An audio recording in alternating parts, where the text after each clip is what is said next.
مساء الخير يا جماعه، ازيكم؟ عاملين ايه؟ حبايبي حبايبي حبايبي، والله بموت فيكم. بسم الله الرحمن الرحيم، واللهم صل وسلم وبارك على سيدنا محمد وعلى ال سيدنا محمد. ونبدا الفيديو بتاعنا النهارده يا جماعه. هعمل كفته الفراخ. بصوا يا جماعه، ده كيلو الا ربع الصدور بتاعت الفراخ.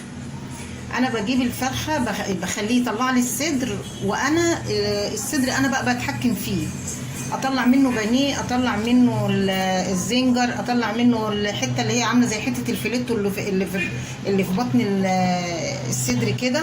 بقطعها صغير كده، بقطعهم صغير كده، وباخد الدهنه اللي في الصدر، الدهنه اللي في الورك. بصوا يا جماعه، الدهنه اللي في الورك، الدهنه اللي في الصدر، عشان انتوا عارفين ان الصدر بيبقى اللحم بتاعه خشن شويه عن الورك. وبقطعهم برضو صغيرين كده، وبشيلهم في الفريزر لحد ما اكون عليهم شويه في شويه كده، لان انا طبعا بجيب فراخ كتير.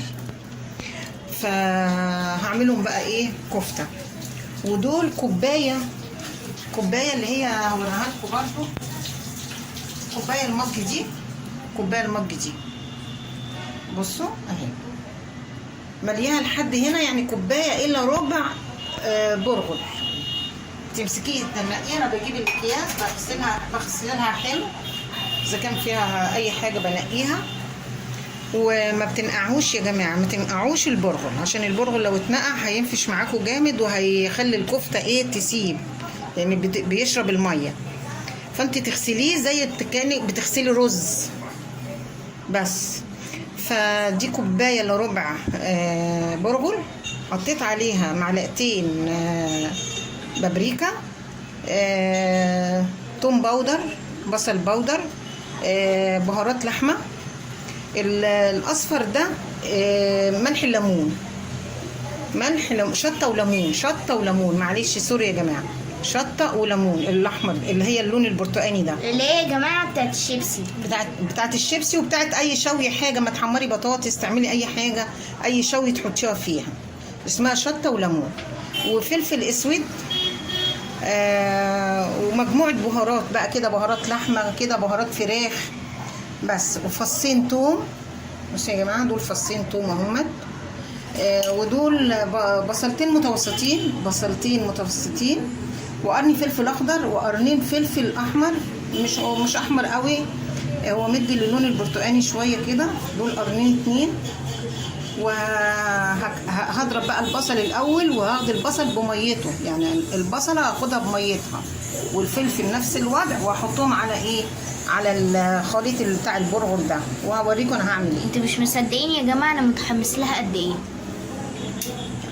يعني هي تتاكل نيه. الكفته دي قوي قوي قوي، طعمها احلى من الكفته الملحمه. يلا يا توتو، حطي البصله اهو،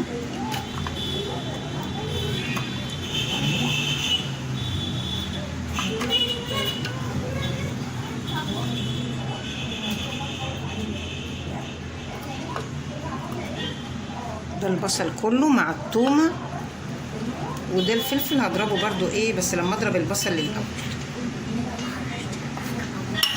بس، هضربهم وارجع لكم تاني.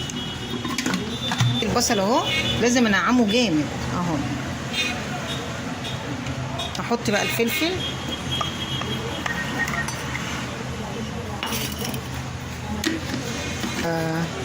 والبصله ناعم قوي يا جماعه. استنوا بس انزلها كده.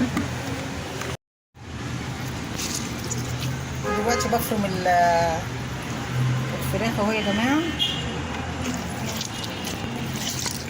غسلاها طبعا بملح ودقيق وليمون، وهو بعملها دلوقتي اهو. يا جماعه رجعت لكم تاني. دلوقتي انا لسه فرمتها اهو خلاص، وحطيت لها بيكنج باودر، حطيت لها معلقه كبيره بيكنج باودر بس. ده الفلفل انا في الفرم طبعا ما تفرمش حلو، فالكبيره دي انا بشيلها كده بس كده خلاص اهي، عجنتها كويس اهي. وهشيلها بقى في التلاجة شويه لما تستريح، استنوني وانا بقى ايه بصبحها وكده وهوريها لكم بقى. استنونا يا جماعة تاني يوم. 2 hours later. يا جماعة بعد ساعة ما الكفتة عملتها، حطيتها ساعة شمعت اهي، بصوا جميلة ازاي. دلوقتي بقى بصوا بقى دول شوية مية عليهم معلقة سكر صغيرة، عليهم شوية زيت. هتقولوا لي سكر ليه؟ السكر يا جماعة بيعمل تيست للكفتة كده وبيديها لمعة حلوة، جربوا وشوفوا. بصوا اهي دي السكر كده داب مع الزيت، وادي العصيان بتاعت الشكشتاوي اهي، هعوزها كده وايه، وهقطع بقى وهصبحها.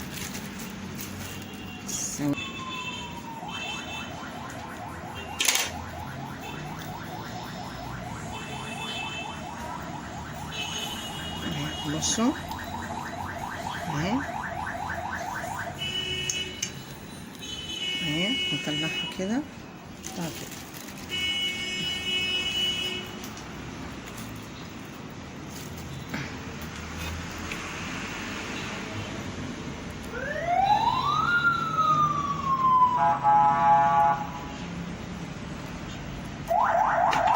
هعمل صابع تاني.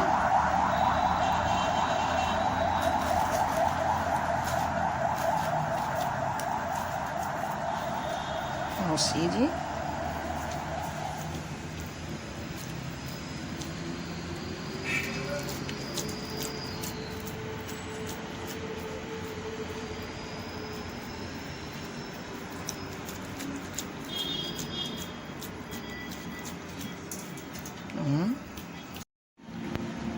وكده. اول طبق خلصت اهو يا جماعه. هاخده بقى احطه في الفريزر يتشمع شويه او في التلاجة يتشمع شويه، ولما اجي اقليها بقى ابقى اوريها لكم يا جماعه. ادي الكفته اهي، ده اول فوق عشان بس انا كنت واقفه في المطبخ بعمله. ده اول فوق طلعته اهمت عشان العيال مستعجلين عايزين ياكلوا. فبصوا يا جماعه، بصوا شايفين من جوه عامل ازاي، هش وجميل وريحته في منتهى الجمال. بصوا اهو ريحته جميله خالص، بصوا مستوي جميل ازاي، وشكل الفلفل جوه الملون اهو، بصوا ريحته في منتهى الجمال والله. بس فاشوفكم في فيديو جديد، وما تنسلوش في اللايك والشير وسبسكرايب عشان يوصلكم كل جديد. يلا بقى.